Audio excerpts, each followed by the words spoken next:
यार दोस्तों, आज कुछ लोगों ने हिंदू धर्म का मजाक बनाकर रख दिया है। ऐसा लगता है कि उन्होंने धर्म को अपनी मुट्ठी में कर दिया है और अपने हिसाब से हिंदू धर्म को चलाना चाहते हैं। आज के वीडियो में मैं उनकी पूरा चिट्ठा खोल के रख दूंगा, दूध का दूध और पानी का पानी कर दूंगा। अगर आपको जानना है कि ये किस तरीके का खेल चल रहा है हिंदू धर्म के साथ, तो मेरा एक बार पूरा वीडियो जरूर देख लेना। आपको पूरा का पूरा पता लग जाएगा कि हिंदू धर्म के साथ कितना बड़ा मजाक चल रहा है। तो चलिए शुरू करते हैं वीडियो। नमस्कार दोस्तों, आज हिंदू धर्म का कुछ लोगों ने मजाक बनाकर रख दिया है। और ये किसी और धर्म के लोगों का मैं बात नहीं कर रहा हूं, ये हमारे ही धर्म के लोगों ने मजाक बनाकर रखा है। अब ये कैसे मजाक बनाया है, इसी बात पर मैं चर्चा करने वाला हूं। आज आपने नोटिस करा होगा कि कुछ सालों से YouTube पर बहुत सारे शास्त्री पैदा हो गए। शास्त्री जी जो आपको ज्ञान देते हुए आपको मिल जाएंगे, और हमारे देश की लगभग हर लेडीज किसी ना किसी शास्त्री जी को फॉलो जरूर करती होगी। आज उन्हीं की वजह से आप ये ध्यान देंगे कि आज हमारे हर त्योहार, चाहे कोई सा भी त्योहार हो, चाहे वो दिवाली हो, चाहे वो होली हो, हर त्योहार दो दो होने लगे। कि इस बार सब दिवाली दो दिवाली पड़ रही हैं, होली दो होली पड़ रही हैं, करवा चौथ दो करवा चौथ पड़ रही हैं, शिवरात्रि दो शिवरात्रि पड़ रही हैं, जन्माष्टमी दो जन्माष्टमी पड़ रही हैं। कि भाई साहब, आज अब ये कुछ सालों से ही ये दो त्योहार क्यों शुरू हो गए?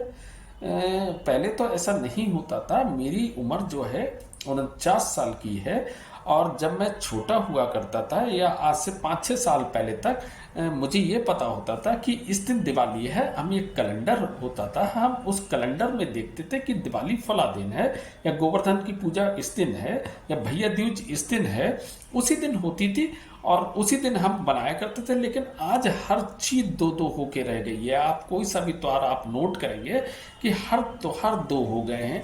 ऐसा क्यों हो गया कि पहले सारे त्योहार एक हुआ करते थे और अब दो दो हो गए, और उस दो दो त्योहार में भी काल लगने लगे कि साहब इस समय से लेके इस समय तक राहु काल है, इस समय से लेके इस समय तक भद्रा काल है, इस समय से इस समय तक लेके ये काल है, केतु काल है, फलाना काल है, ये काल है। रक्षाबंधन पे भी कि आधे दिन का रक्षाबंधन इस दिन है, आधे दिन का रक्षाबंधन उस दिन है, भैया दूज आधे दिन की आज है, आधे दिन की कल है। ऐसा पहले तो नहीं होता था।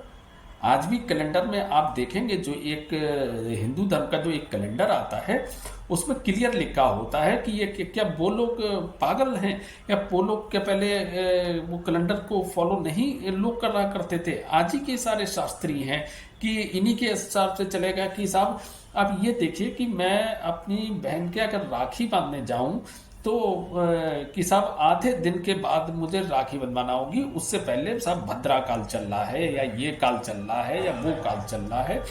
जबकि सारे काल को मानने के बाद भी अगर आप नोटिस करेंगे, बिना काल देखे हुए, बिना इन शास्त्रियों की जानकारी लिए हुए, जितनी हंसी खुशी से जिंदगी लोग पहले बिताया करते थे, उतनी आज नहीं बिता पा रहे हैं। और ये तमाम तरीके की ऐसी भ्रांतियां फैला रहे हैं हिंदू धर्म में कि जिसकी कोई सीमा नहीं है। अगर आप परेशान हैं तो आप एक काम करिए, काली मिर्च लीजिए, आप ऊपर उछाल दीजिए, या लौंगे लीजिए इधर उछाल दीजिए, या एक दीपक लीजिए पीपल के नीचे जाके जला दीजिए, या वो कोई शनि वृक्ष आता है वहां जला दीजिए। आप कर्म कुछ मत करिए, कोई अच्छा कर्म मत करिए, और रातों रात आप करोड़पति हो जाइए। आपको कर्म करने की जरूरत नहीं है, बस उनके सारे उपाय आप कर लीजिए और आप रातों रात करोड़पति हो जाएंगे। आपकी किस्मत की चाबी उनके पास है, वो ताला बस आपका खोल देंगे। आप उनकी तरीके से करिए और आप सीधे लखपति करोड़पति आप बन जाइए।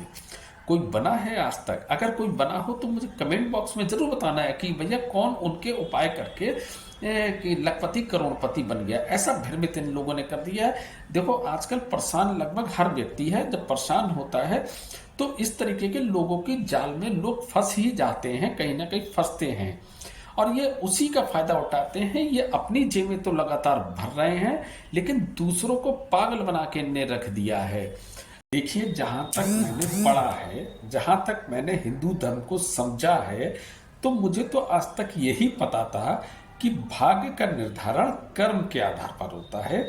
यानी आप अच्छे कर्म करते हो तो आपको उसका अच्छा फल मिलेगा, आप बुरे कर्म करते हो तो आपको उसका बुरा कर्म मिलेगा।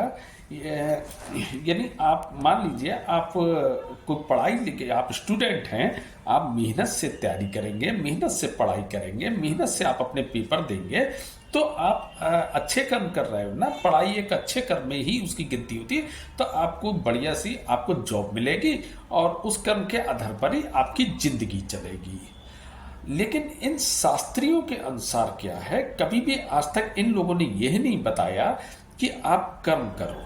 कर्म करना किसे कहते हैं और मेरे हिसाब से किस तरीके से फल मिलते हैं, ना कि इलायची, लौंग और ये दिया जलाना, वो दिया जलाना और बहते जल में ये बहा दो, वो बहा दो, ये कर दो, वो कर दो। इस चीज़ से कुछ नहीं होने वाला। अगर आपके कर्म खराब हैं तो आपको उसका भुगतान करना ही पड़ेगा। मेरे अनुसार जो है, भाग्य का निर्धारण किस तरीके से होता है, 2 तरीके से होता है। मैं आपको एक बहुत छोटी तरीके से बताता हूँ।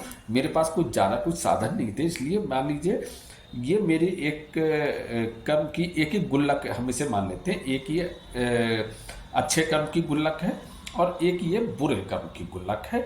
जब मैं अच्छे कर्म करता हूँ तो ये मेरी लगातार भरना शुरू हो जाती है, और जब मैं बुरा कर्म करता हूँ तो ये लगातार भरना हो जाती है। उसी आधार पर निर्धारण होता है कि आगे चलकर आपके साथ क्या होने वाला है। सबसे पहले मैं अच्छे कर्म के बारे में बताता हूँ। अच्छे कर्म क्या चीज होती है? अच्छे कर्म सत्य बोलना अच्छे कर्म होता है, किसी पर दया करना अच्छा कर्म होता है, किसी की मदद करना अच्छा कर्म होता है, अपने काम को अच्छे ढंग से करना अच्छा कर्म होता है, लोगों की सेवा करना अच्छा कर्म होता है। चाहे सेवा करने में, चाहे वो इंसान ही नहीं, पशु हो, पक्षी हो, वनस्पति हो, कैसी भी हो, आप अगर किसी की सेवा करते हैं तो वो बहुत अच्छे कर्म में होता है।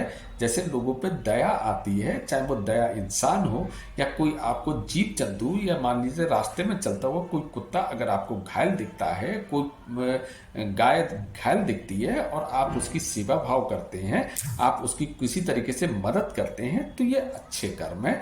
यानी ये गुल्लक आपकी लगातार भरती रहेगी। अब बुरे कर्म क्या होता है? बुरे कर्म जो होते हैं, सबसे बड़ा बड़ा जो बुरा कर्म होता है वो होता है झूठ बोलना। उसमें सारे पाप समाहित होते हैं। झूठ बोलते हैं, लोगों का हक मारते हैं। आप जैसे एक बहुत मैं कॉमन सी चीज बताऊंगा बुरे कर्म में, जैसे अगर आप नॉनवेज भी खाते हैं, वो एक बुरे कर्म में आता है। मैंने अपनी मम्मी से एक बात मैंने सीखी थी। उन्होंने एक बहुत छोटी सी कहावत बताई थी, उसमें बहुत बड़ा ज्ञान छुपा है। बकरी पात खात है ताकी की खींची खाल, जो नर बकरी खात है ताको कौन हवाल। यानी बकरी जो है वो पत्ती खाती है तो उसकी खाल खींची जाती है, और जो नर यानी जो मनुष्य बकरी को खाता है तो उसका क्या हाल होगा। तो ये भी एक बहुत बड़ा पाप है। मैं एक सच्ची घटना बताता हूँ। मैं एक बार तो गांव की छोटी छोटी बाजार लगती हैं जिन्हें पैठ भी कहा जाता है, वहाँ पर मैं जा रहा था और किसी वजह से मैं कुछ सब्जी वब्जी लेने के लिए रुक गया था। तो वहाँ पे मैंने एक बकरी देखी, और बकरी के संग में उसका बच्चा भी था जो थोड़ी देर पहले उसका दूध पी रहा था। और थोड़ी देर बाद ही एक कसाई आया जिसने उस बच्चे को उससे अलग करा और उसकी माँ को लेके गया। बच्चा देख रहा था और उसने थोड़ी देर में ही उसे जबरदस्ती दबाया और उसकी गर्दन काट दी। वो बच्चा देखता रहा, फिर उसी के सामने उसकी खाल उतारी, उसके पूरे अंतड़ियाँ जो होती हैं वो सब निकाली। तो आप ये अपने ऊपर लेके सोचो, क्या ये सही कर्म है?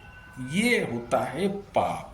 यानी आप ये सी वाली गुल्लक भर रहे हो। तो इन्हीं पाप और पुण्य के आधार पर आपको आपकी जिंदगी निर्धारण होगी कि आपको किस तरीके से, आपको ऊपर वाला जो एक शक्ति है, जो परमात्मा है, वो आपको किस आधार पर देगा। ना कि आपको कि आपने बुरे कर्म कर रहे हो, लोगों के हक मार रहे हो, लोगों के साथ बेईमानी कर रहे हो, झूठ बोल रहे हो, और फिर उन शास्त्रियों के कहने पर या आप लौंगे उछालो, काली मिर्ची उछालो, यहाँ दीपक जलाओ, वहाँ दीपक जलाओ, यहाँ पे गंगा जल में कुछ बहता हुआ कोयला डाल दो, ये कर दो, वो कर दो, कुछ नहीं होने वाला, कुछ नहीं होने वाला। ये कभी इस तरीके की बातें नहीं सिखाते हैं, क्योंकि उन्हें पता है कि ये बहुत आसान तरीका सिखाएंगे, उनकी जेबें धड़ाधड़ भरती चली जाएंगी, लेकिन इनका कुछ नहीं होने वाला। और इतनी पब्लिक उन्हें फॉलो कर रही है, 2-4 लोग अगर समझ भी जाएंगे या भला नहीं होगा तो उनका क्या बिगड़ जाएगा, उनके तो फॉलोअर्स बढ़ते चले जा रहे हैं। वो जो लेडीज जो उनके चैनल देख रही है वो लगातार इतना प्रचार करती रहेंगी, वो खुद ही अरे वो फलाने शास्त्री जी हैं, बड़े अच्छे वो उपाय बताते साहब, बड़े अच्छे, अरे कुछ नहीं, बस आपको एक बंद ताला लेना है और वो बंद ताले चाबी से कहीं रखाना है, जैसे ही वो कोई चाबी से ताला खोलेगा आपकी किस्मत खुल जाएगी। या एक दीपक जलाना है, कोई आंवला का वृक्ष होता है, रात के 12 बजे जाके वहां पे हमें वो दिया जला देना है, और फिर देखो रातों रात धन की वर्षा शुरू हो जाएगी। होती कुछ नहीं है, लेकिन ये एक धारणा इन लोगों ने बना के रख दी है। लोगों की जो परेशानियां हैं ये उससे खेलना सीख गया है। सबसे आसान तरीका है पैसा कमाने का, लोगों की जो परेशानियां हैं उसके संग में खेलना शुरू कर दो। आप देखो कैसे आप माला माल होना शुरू हो जाओगे, रातों रात। वो लखपति करोड़पति बने नहीं, लेकिन आप जरूर बन जाओगे। तो ये एक खेला चल रहा है। वो जो मैंने 2 गुल्लक बताई थी ना, एक अच्छे कर्म वाली और एक बुरे कर्म वाली, उन्होंने उसी के पैरेलल ये एक तीसरी गुल्लक बना, तो उसी के पैरेलल ये तीसरी गुल्लक बना दी। इसमें ये जो किसी टाइम में ये जादू टोने टुटके कहलाते थे, जो अच्छे नहीं माने जाते थे, जिन्हें तांत्रिक लोग करा करते थे, अब वो बहुत छुपा के ये सब काम करा करते थे।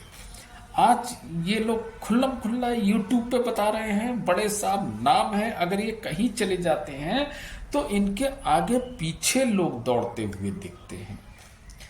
तो किस तरीके का मजाक बना रहे हो, हमारे धर्म की सत्यानाश तुम करे दे रहे हो। अरे लोगों को समझाओ, लोगों को रास्ते पे लाओ, लोगों से अच्छे कर्म करवाओ कि भाई आप अपने कर्म करो, ईमानदारी से काम करो, आपको खुद ऊपर वाला फल देगा, ना कि इस तरीके की ये टूने टुटके ये कुछ आपको फल नहीं देने वाले। मैं आपको बताता रहता हूँ, लेकिन आप मेरी बात को पता नहीं समझ पा रहे होंगे या नहीं समझ पा रहे होंगे, लेकिन मेरा बताने का कर्म है। मैं ये बात नहीं मानता कि इस तरीके के उपाय करने से, जो कि फालतू के बिल्कुल हैं, कुछ हो सकता है। करना है भगवान की पूजा करो, भगवान से मांगो, उससे बड़ा कौन हो सकता है।